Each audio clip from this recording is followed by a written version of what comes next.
tiro dalla distanza, Pucci, proprio lui fa ostruzione, poi ancora un tentativo di tiro, il gol del numero 8 delle partite. Realizzazione ancora verso gli attaccanti con Bianchini che stoppa la palla e va alla conclusione, segna, arriva finalmente il pareggio che era stato negato a Peri, che viene segnato in questo momento dall'Atletico Fiumicino, quindi 1 pari qui allo Sport City.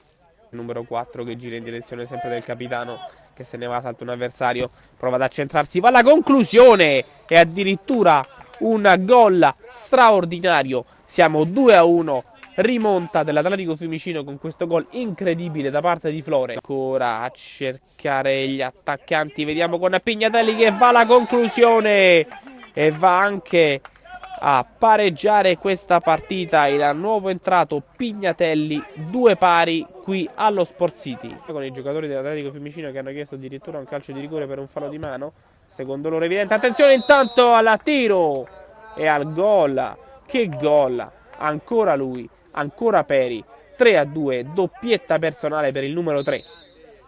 Vedremo se deciderà di farlo adesso. Ora attenzione a questo tiro e arriva il gol dell'incredibile 3 pari e ancora Zulli, doppietta anche per lui dopo quella di Peri da una parte, arriva quella di Zulli dall'altra. Siamo 3-3 qui allo Sport City, partita spettacolare. Fischia l'arbitro, parte Bianchini, conclusione e arriva il gol del 4-3.